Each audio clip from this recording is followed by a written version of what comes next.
Hey, what's going on, world? Nutrition and wellness guy here, Chef D, and welcome to episode 8 of Adrenal Health. Title of this episode is pretty clear. Burnout starts with your adrenals. Now, adrenal function happens like this. If you're waking up in the morning time tired, and actually more tired than when you went to sleep, however, as you're getting close to bedtime, you're wired and you are not able to shut down. This is usually a correlation to your adrenal glands. Your adrenals are responsible for so many hormonal functions, adrenaline, cortisol, DHEA.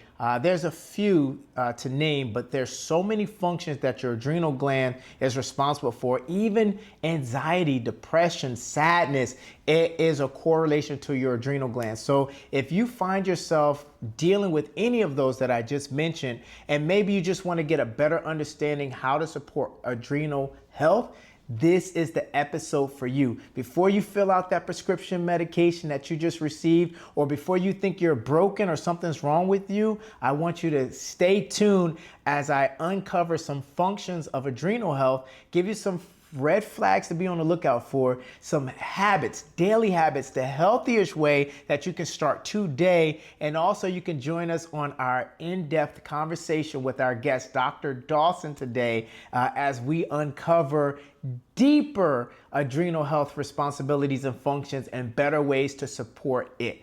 Now, again, this is for educational purposes only. This episode is not here to treat, diagnose, or even try to figure out what may be wrong with your particular body. We're all built differently. However, as a nutritionist, as a certified personal trainer, and a behavior change specialist, I'm just here to share strategies and give you some tools so that we all, as a community, this is the healthiest community, can get our health back on track. So let's just talk about it. Adrenal glands, what are they? Where are they? So they're two small, mighty, powerful glands that are located above the kidneys. These glands are responsible for hormone function. So I'm talking blood sugar levels, blood pressure. They're responsible for sex hormones, libido, muscle growth, the fight or flight, cortisol. They are responsible for your adrenaline boost that we get. These glands are very, very instrumental to us being relaxed or us being heightened. So that's why when I started off talking about anxiety or depression, or even someone who snaps, you're pretty erratic. You don't understand why you get upset or triggered over little things, or maybe they're not little things, but you overreact. These could be a correlation to the adrenal glands. I know sometimes in society, right away, we think they have something to do with mental health, and that could be true for some of us. However, before we get to the prescriptions and before we go that path, the psychopath, and when I say psycho, meaning psychotherapy path, we first should look at the physical side and to see if there's a chemical balance or imbalance that we can handle first. Because sometimes there's things or habits that we're doing that does not contribute to a healthy adrenal system or a healthy hormone system. So that's what I'm here for. We're going to get right into it. And I'm excited even about our guests because we really go deep into what that looks like for adrenal health. Right away, 5 red flags. So the first flag to be on the lookout for when it comes to your adrenal health, it comes to waking up tired, actually more tired than when you went to sleep. Now, if you feel that you've gotten 7 to 8 hours of sleep and you wake up still groggy, still tired, like you just need another hour or two, it could be a sign that your adrenal health is off balance. Your cortisol levels should be like at the height when you wake up, and then they go nice and slowly down to bedtime. They could ebb and flow, but it's not like a arching ebb and flow. It's just going down ebb and flow, and they respond fight or flight. That's one of the flags that you should be on the lookout for. If you're constantly waking up more tired than you when you went to sleep, your cortisol may be flipped. Flag number 2 that you should be on the lookout for when it comes to your adrenal glands is having a midday crash. So waking up in the daytime, you get through your day, and then when you get to through 2 o'clock, 3 o'clock, 4 o'clock, you want to crash. And right away, you're thinking you're trying to grab a cup of coffee or you're trying to grab sugar or something to keep you going. This could be a sign that you're naturally not responding well to, or I should say naturally your adrenal glands are not producing what they need to produce at the right time. And the coffee, or even people who work out, it kind of goes against it when you're doing your pre-workout or getting a cup of coffee late in the daytime. We'll talk about that a little bit more later, and how to actually still have if you still want to work out later in the evening, we can give you a strategy about that, because a lot of us aren't prepared or capable to work out early. We got responsibilities and sometimes our bodies just don't respond that early. But I want to make sure that we're also not throwing off our cortisol levels by trying to get energy. You know what I'm saying? Yeah, I know you do. Number 3, or flag number 3 that we want to be on the lookout for, and I spoke about it earlier, it's just that overreacting, cranky, erratic behavior. Now, some things I get are triggering and are stressors, and we're gonna respond naturally to it. It just is what it is. However, when you're doing it in a way that even the people around you are thrown off because you are snapping and going off, or you're overwhelmed, or you're crying out of nowhere, that's always not just straight mental, it's also chemical. So there could be your adrenal glands not being supported properly, which is causing mixed emotions and is throwing everything off. So stay tuned as we talk about some habits to actually fix that the natural way, holistically, before you seek medication. Again, medication is not wrong. I'm not making that a bad thing. However, in the naturopathic, holistic community, we want to be as natural as possible for as long as possible until we need to go that route, because it's all about balance. Number 4 flag was more about the craving. So if you're having a salty and crunchy craving constantly, this could be a sign that your adrenal glands are off. There is a hormone, I always say this wrong, so bear with me, is aldosterone. Ooh, I did it. Okay, aldosterone. And this hormone is responsible, or partly responsible, for the balance of sodium and potassium. So when your body's craving salty and crunchy, it's not that you're broken. It's not that you're undisciplined and you're just a big bat. That's not just what it is. What it could be is that your hormones are off balance. So we just have to figure out how to support the adrenal glands so that way you're back on balance, so you're not constantly craving salty and crunchy all day long unnaturally. And the last flag that we talked about was not being able to work out. And what I mean by that is your body's not recovering properly. So you worked out yesterday, and now let's say a day has passed. You took a rest day, or let's say you did not take a rest day. It's been about 18 hours, you're back to working out again, or 24 hours, you're back to working out again. And it's hard, like you can't do it. You don't have the energy. Even after your pre-workout, you're stalling, you're doom scrolling in the car, you're procrastinating to get started. It's because your body didn't properly recover the first time. And that could be an adrenal gland dysfunction and something you want to get checked out. Now, as always, we don't just stop at the 5 red flags. There's many flags, but those are the 5 common ones that I've come across and I've experienced with dealing with clients, family, friends, and even some of my battle buddies. Let's talk about some 7 habits. What can we do about it right away today without going out to buy some adrenal health reset kit? So first and foremost, habit number 1, find sun. So when you wake up in the morning time, one of the things you really want to try to do is get a natural source of light. Try to stay away from the blue light, the phone, or doing emails or anything of that nature. Get some sun, even if it's, like I said, just 5 to 10 minutes, get some natural sun. It works on cloudy days. It works on rainy days. Just getting a natural source of light to get your cortisols to start at the proper level and to get them activated. That's what you want to do. Habit number 2, and this is a good one, eat within 60 minutes of waking up. Now, I get it. There's a community of people who do intermittent fasting, which is, I believe that's a really great strategy and tool for reaching a goal. I'm saying everyday healthy-ish people, you want to eat a protein-rich breakfast or foods within 60 minutes of waking up, because this is going to help with your glucose levels. This is going to help with your cortisol, and this is just going to help with natural adrenal health. Again, there's always strategies, there are always tools and tips. Check with your nutritionist, not just with your provider, but also with someone who is well versed in nutrition, because that's going to give you a well-rounded approach to your health. For the habit number 3, this is something that I want you guys to be more, and you know, I'm gonna check my notes on this one, because this is a habit that I had other habits. There's tons of habits you can do, but I remember right before we started to air this, or I should say, as we started to record this, there was some other habits that I started to see, like, you know what, I want to switch this up a little bit, because I wanted to be a little bit more relatable and something that you guys can do right away. So I switched it up. So for habit number 7, and I ain't hiding my notebook, you guys can see my notebook. Let me put it right here so that way you can still see me. So for habit number 3, because we're on number 3, you want to schedule an off switch daily. So just for about 30 minutes to an hour, you want to have uninterrupted time where you reduce stressors or anything that's going to get you in a fight mode.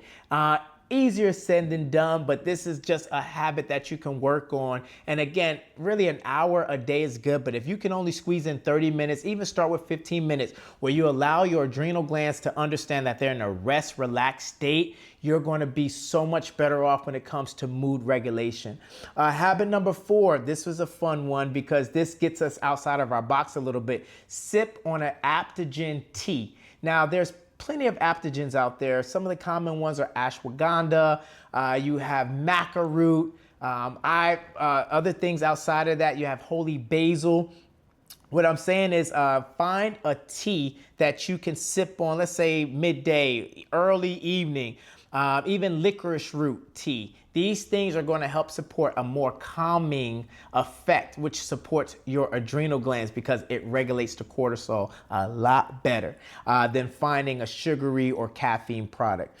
Habit number 5, I always call this breathe like the Navy SEALs do. They're in some very high stress situations, but they find a way to manage their emotions. So it's called 4-4-4-4. You want to inhale for 4 seconds, hold for 4 seconds, exhale for 4 seconds, and then hold for 4 seconds. This also puts the adrenal glands in a relaxed state, which allows them to get their stuff together and figure out where you are in your day, and then release the right types of hormones and the right amount of hormones. This is a really good practice for, let's say, 3 times within an hour, and you maybe could do that twice a day. This is really good habit, and you don't have to buy or pay for anything. You're just breathing. The air is free, or at least for now it is. Habit number 6, cut the caffeine before noon. So again, I get it. You get around 2 o'clock, 3 o'clock, 4 o'clock, you're stressed out or you're tired or you hit that crash. Instead of grabbing the caffeine right away, do a walk or do some other things that's going to support you naturally. When you cut the caffeine before noon, or at least before 2 p.m., you're allowing your cortisol levels to naturally fade off. So when you get to bedtime, you are ready to rest and you're not overthinking and you're not still heightened from the caffeine or the stimulant that you had early evening or early afternoon. And last but not least, habit number 7, you want to nourish with magnesium and vitamin C rich foods.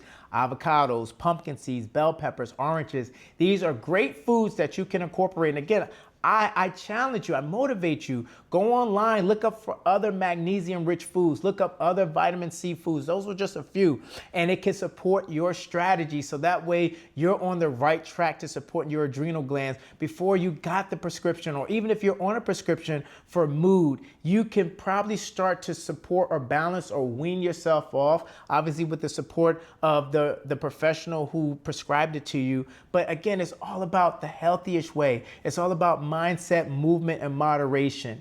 And that's about it. I don't want to delay it anymore. I really want you all to join me on this amazing conversation that we pre-recorded with Dr. Dawson when it comes to adrenal health. I hope you enjoyed it this far. Stay tuned. We're about to get real deep. We are back. Dr. Dawson, welcome back. I mean, I'm not even going to waste the community's time trying to just introduce because they know you by now. You've been a mainstay so far when it comes to this platform. So we're going to get right into it. We know we're here for adrenal health. And you mentioned we were talking about adrenal health on one of the other episodes. And when adrenals came up, you lit up. What is your connection to adrenal? I mean, what's your why behind the importance of educating people on adrenal health, and what is adrenal health to you? Yeah, I would say, it affects everything that we do, right? Our adrenals are part of our autonomic nervous system. Autonomic nervous system, it happens whether we're thinking about it or not, right? Our heart beats without us thinking about it, our lungs breathe without us thinking about it.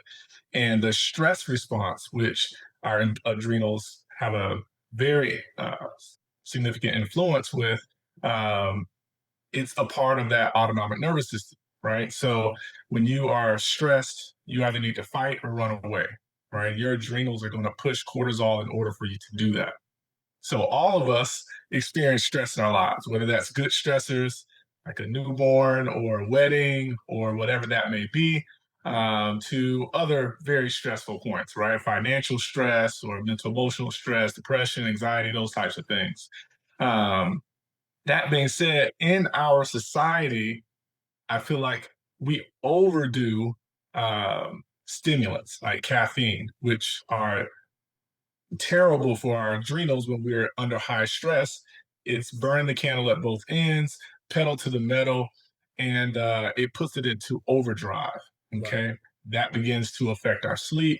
The way we can concentrate and multitask is also going to affect our fertility, our digestion, various different things, putting us in a more chronic fight or flight state is going to alter, proper function, metabolism of other systems. So having that in balance is very, very important, right? Where So these adrenal glands sound very important. Where are they? What do they like? Can you, if someone came to you as a patient and said, "Man, my adrenal glands is itching me today," like where are they, doctor? Like I'll be honest, like it's not that long since I've known about it. I haven't known about this all my life. So Right. where are they located? What are they? Like where are they? And what are they? Yeah. So the adrenal glands are right on top of the kidneys, and they're kind of like a thumb-shaped organ. But yeah, they're very closely related to the kidneys.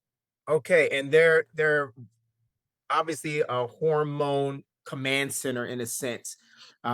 Is this also correlated to adrenaline? So is adrenal like I'm trying to figure out if the wordplay is there, but is adrenal somewhat like adrenaline? Is that responsible for that?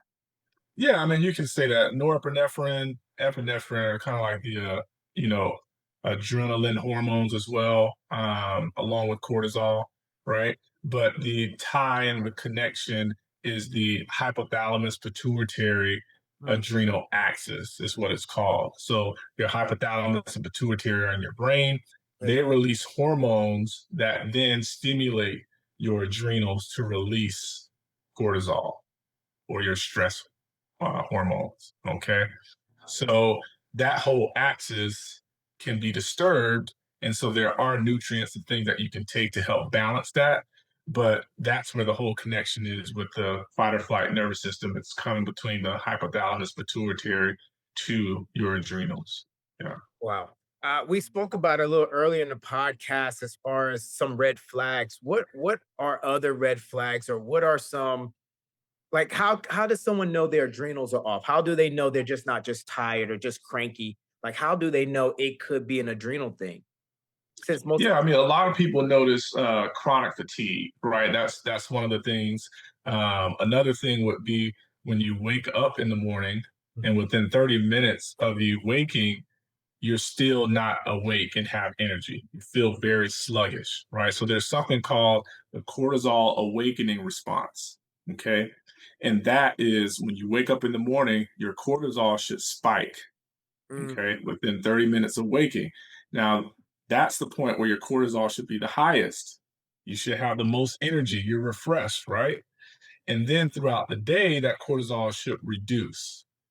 Now, another sign that you might have adrenal stress syndrome is in the evenings, you get a second wind. And people say at night, I get my second wind later on, and that's when I'm most productive, right? That means that they're getting another spike of cortisol at night, and that's going to influence how well they sleep or not, can lead to insomnia and things to that nature, right? So the circadian rhythm is a balance between your cortisol and your melatonin. Okay.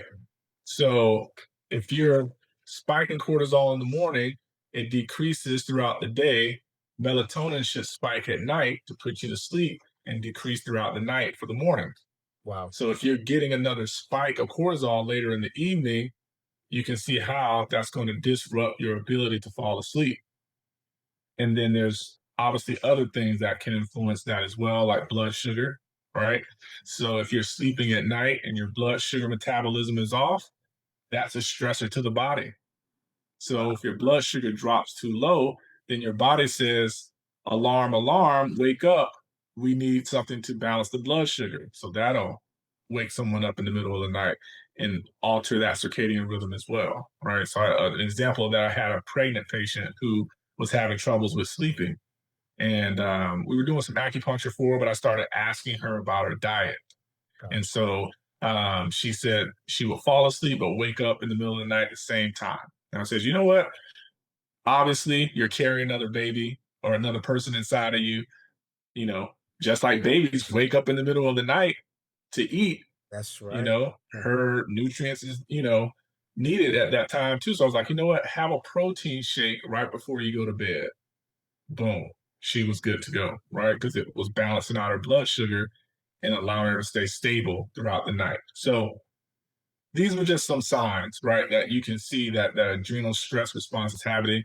And over time, the more chronic that stress is, the more symptoms you're going to have, right? And then you start having the salt, sugar cravings, and all these other things, right? Because your body's being depleted. So you need the rest, you need to recover, you need to get out of that fight or flight into more of a rest, digest, repair, recovery state, which is more parasympathetic versus sympathetic. And it's funny you said that because now, even in school, how they're teaching it now, fight, flight, freeze, or chill. No, wait, Mm. fight, flight, freeze, or relax. So it's like they added the two other dimensions because we've all heard fight or flight, but like you're saying, and maybe you can touch on this a little bit more for the person who's asking, okay, so what do I do about it? The good thing about this platform and this community is we're sharing things to be aware of, but we're also connect. Like if you all are not realizing it now, with every single episode, it's intentional. There's a web. There's a lifestyle web. So when you start to practice some of the habits that we're sharing, some of the strategies, one strategy, let's say stop scrolling at night, let's say about an hour or so before it's time for bed, then you just help with gut health, you just help with sleep health, you just help with adrenal health, you just help with kidney health. Like you started little things. Hey, let's not eat 2 to 3 hours before bed. Wow. You just help with adrenal health, you just help with gut health, you just help Right. with sleep health. So these are all connecting. Can you share a little bit more about that and some of the things people may want to stay away from uh, to help support adrenal health a little better? And obviously, we're not talking about shift workers, we're not talking about new parents. And we're not talking about people who are, let's say, in school of entrepreneurs right now who are around the clock. Let's just say our everyday people right now who have somewhat more of a control over their scheduling. What are some things that they could be staying away from? And then also just share what are some good practices for them to support adrenal health. Yeah, I think, very similar, like you're saying, that answer is across the board very common with the other things we've talked about, having healthy daily habits that will allow your body to come outside of that stress point. So having a good wind down process at night, right? Whether that's some chamomile tea, watch the sun go down, read a book versus being on, the computer or the phone, getting away from that blue light.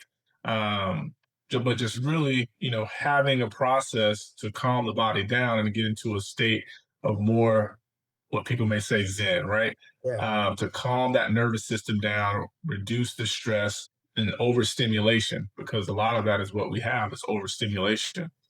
And even for people who work night shift or graveyard, have little ones that are waking them up or things of that nature, removing the stimulants is actually going to be better for you, right? Mm, When I was in grad school, I probably slept 4 hours, had 4 hours of sleep, but yeah. I didn't consume caffeine. I never drank coffee. I didn't do the energy drinks because it taxes your adrenals, Yeah. right? Wow. And so you want to nourish your adrenals. So having the adaptogen herbs, there are, plants, roots, and mushrooms that help allow your body to adapt to stress Okay. versus stimulating the cortisol release with caffeine and stimulants and overdoing the system, right? Pedal to the metal constantly with no recovery. Is it true that caffeine sometimes, especially if it's done, if it's too, because I don't do caffeine either, and that's one of the reasons I just understood that it taxes the body in ways. Again, all my coffee and matcha drinkers, shout out to you. We love you. No judgment. But when you start to know more about what things are doing, and again, moderation is the key. So it's healthiest. So mindset, moderation, movement. So we're not trying to tell you to get rid of your toys. But doctor, in regards to the caffeine cortisol connection, can you share a little bit more about that? Because I don't think people understand when you're on your third iced coffee for the day, or when you're on your second or third cup of coffee, that the body it's a false signal. It's an alert signal that is given the body, especially if you're not about to run a marathon, if you're Right. not about to do anything to use that energy. Can you share what that is? And that way it could be more relative to the people listening right now. Yeah. I would say, a good possible picture of this would be, you are sitting on your couch Mm, with minimal activity, yet your heart is racing if you were on a treadmill going 15, 20 miles per hour, right? You don't need that type of stimulation for the activity that you're doing. wow. Okay. So when you are ramping up energy drinks and the coffees 2 or 3 times a day, it's just pushing, pushing, pushing um, your cortisol levels up. But again, it's not something that your activity is necessary for, There's right? no demand for it besides just trying to shake the sleepy feeling, which you could probably do with, a banana or some coconut water or watermelon juice or, stuff like that. Right. Yeah. So it's like again telling your body you're being chased by a tiger when you're not. Okay. So and the important thing about that is if you're being chased by a tiger, you don't need to reproduce, right? You Mm. don't need to focus and concentrate on anything. You don't need to digest food. You don't need to do any of those things that you would need to do in more of a parasympathetic rest state. So then your digestion is altered. You have alternating constipation and diarrhea. You can't focus and concentrate. You have brain fog. You're low energy because you're not recovering. You're just constant, constant go. Right. So our bodies need rest. In order to get that human growth hormone to release, we have to be in that deep REM sleep. Right. And that's why sleep is so important and helps your body recover because you release human growth hormone. Okay. So, Mm. yeah, getting out of that fight or flight is so important. And if you're over consuming caffeine regularly, there's no way to let your body come out of that state in order to recover. Wow. So for the person who is listening to this and they think it might be their adrenal glands, but they're not sure. Are there any tests out there for that, or how can someone get an assessment to know if their adrenal glands are overtaxed or have been overworked? And is there a way to recover? Like, can they reverse the bad symptoms and get their adrenal health back on track? Yeah, good question. Um, Obviously, getting a complementary or a comprehensive metabolic panel on a lab work is very important. We can see a shift in the sodium and potassium levels on a metabolic panel as a taxing or stress on the adrenals. You can also do a blood cortisol, AM and PM, all right, to see the shift in your cortisol levels on blood labs, as well as there's a salivary test. So Hmm. the salivary test is really unique because it gives you that full picture throughout the day of your cortisol levels. So essentially, you take like 11 vials, and throughout the day, every 2 hours or so, you put saliva in the vial. And then they test it and then look at the metabolites to give you essentially a diagram of how your cortisol looks throughout the day, right? Which is somewhat better than just a snapshot of the AM and PM blood cortisol level. So, like we talked about, if you're waking up in the morning tired, fatigued, sluggish, and you slept 9 hours, then you're probably not getting that cortisol awakening response. Okay. Um, Maybe you are getting the cortisol awakening response, but then throughout the day, your cortisol decreases. But again, we talked about those extra diagram as well. So that's why I love that test because it's a little more comprehensive. Is this something that and we'll talk about a little bit. Is this something that your office does? That your practice do you do these tests as well? Because to be honest with you, I've never even had that conversation with my previous provider. Like I've never had that like, hey, let's check this, let's check that. It's usually just one simple blood test, one urine test, and they're going over bilirubin, they're going over creatinine, but you don't hear this other stuff. So, do you offer that? And can someone ask for this with their own provider? Like, what would they ask for? Yeah, so I do order these tests. Okay. Any functional medicine practitioner or naturopath usually will order these type of testing, right? And the goal is to look at the cause, but also to look at how you're trending. So we don't want to just see you in the clinical range, right? Because that clinical range can be very broad. For example, vitamin D, you can be between 30 and 100 in that vitamin D range, and your general practitioner may say you're great for as far as vitamin Mm, D. But really, there's an optimal range you want to be in between about 60 to 80 for that vitamin D, especially for people who are autoimmune, right? Because vitamin D helps support the regulator of your immune system.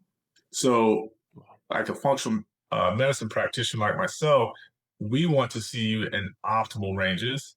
And yeah. then we want to see, are you trending high or low so that we can correct it before it becomes clinical, right?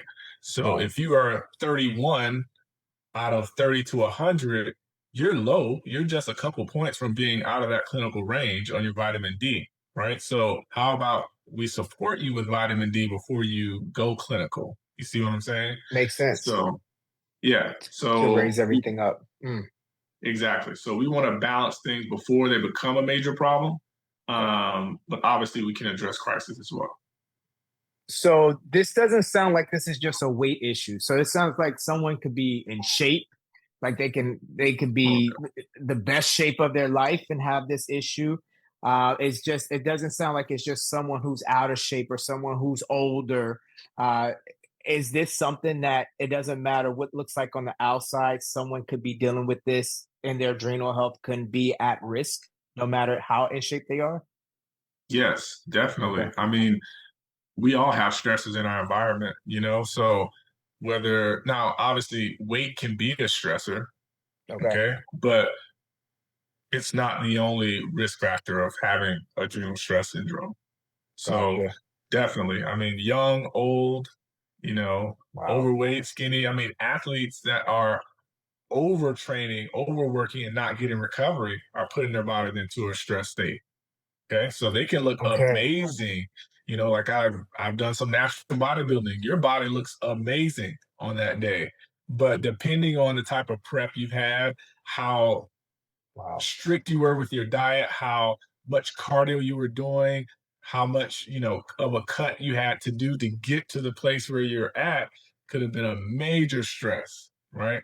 So Mm. taking something to nourish those adrenals during that time to help your body adapt back to a stable place, regulate your hormones, your blood sugar, all of those things is very, very important.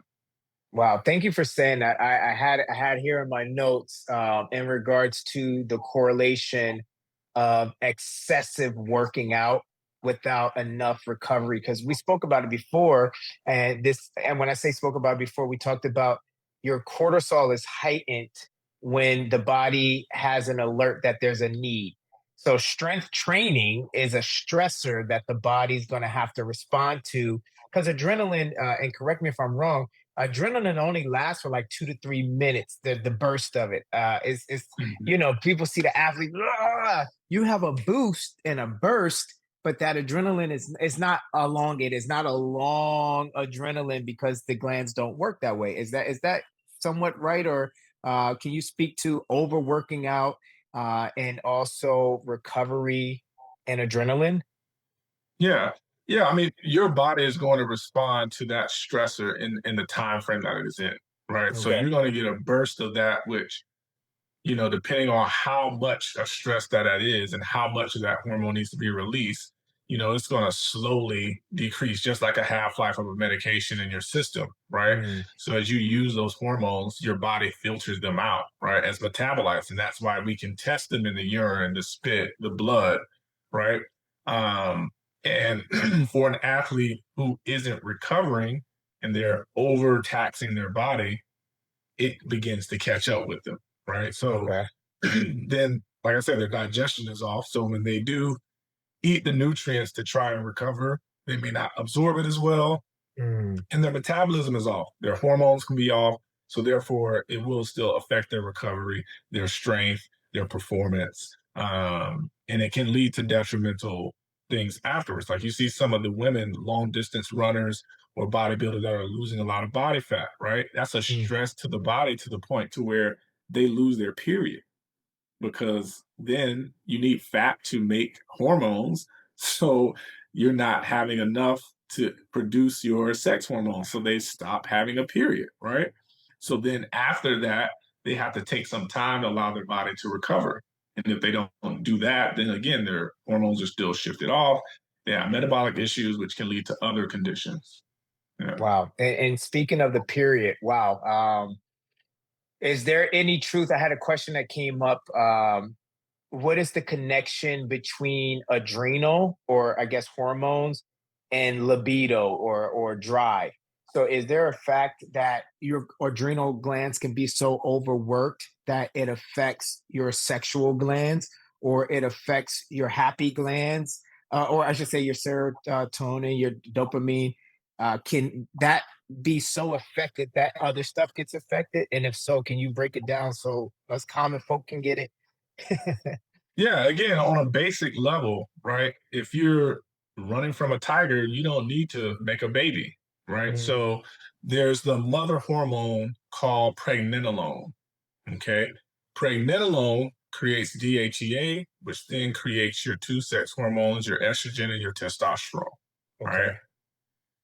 When your body's highly stressed, there's something called pregnenolone steal, to where your body will steal the pregnenolone from producing your Mm, sex hormones, which obviously is going to influence your libido and sex drive, right?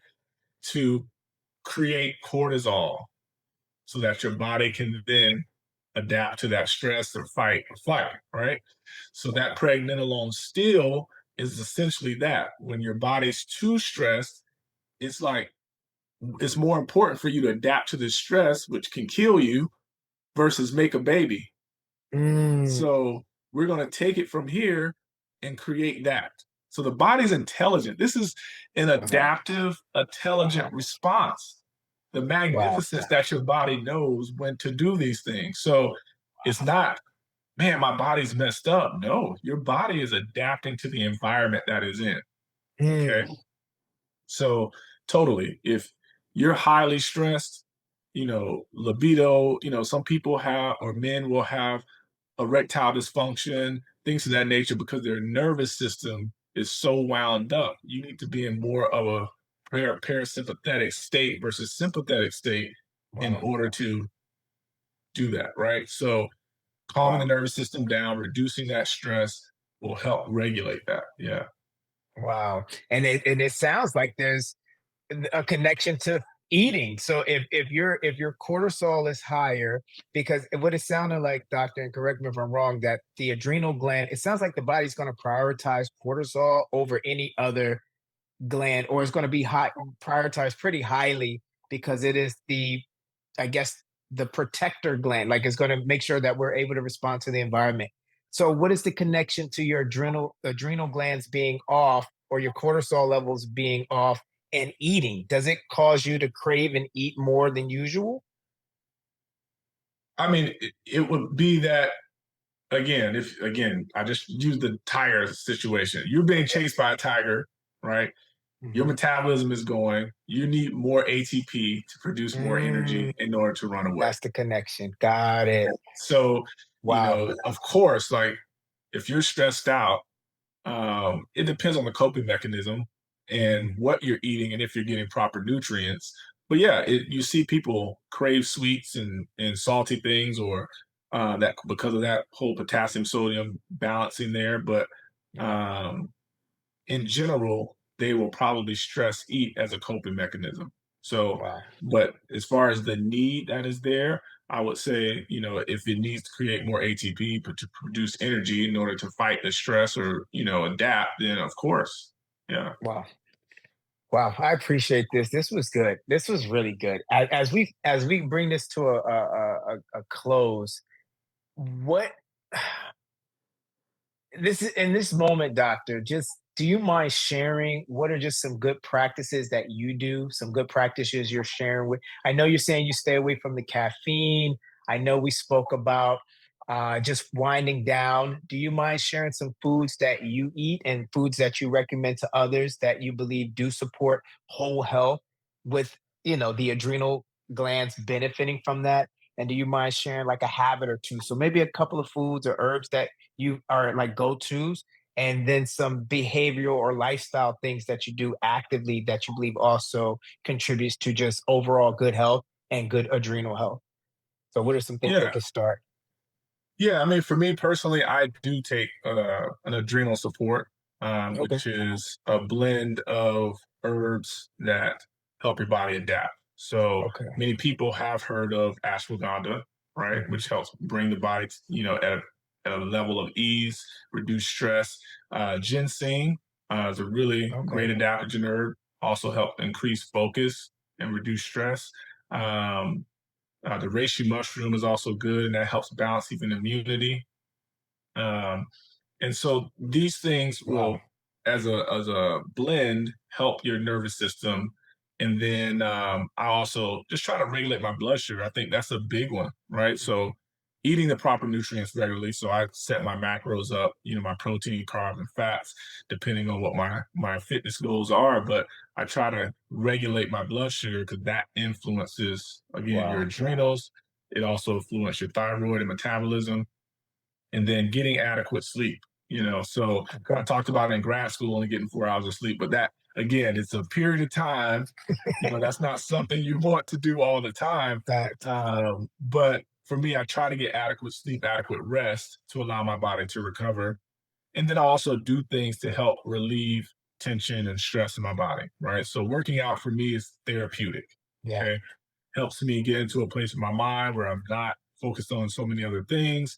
It helps get the pent up energy out physiologically, and it releases endorphins. It brings me to a place of, kind of zen. So I enjoy that, and I would recommend that for others. Find things that help you decompress. Okay. Hey, that's the So word. that's Mm, going to the beach and taking a mm, walk, if that's taking a run, if that's driving and listening to music, whatever that mm. is to help you kind of center and, get grounded. prayer, meditation, all those types of things, are key in order to help regulate that nervous system. And then obviously maybe having someone you can talk to as well to talk out, things that are Yeah. stressing you out, whether that's a counselor or, a spiritual leader or, pastor, whoever that may be for you. But having that outlet to also release is important. Wow. Thank you. Sure. Wow. What an incredible episode. Just thank you for sharing this and bringing adrenal health to the attention of people, because now when we know better, we can do better.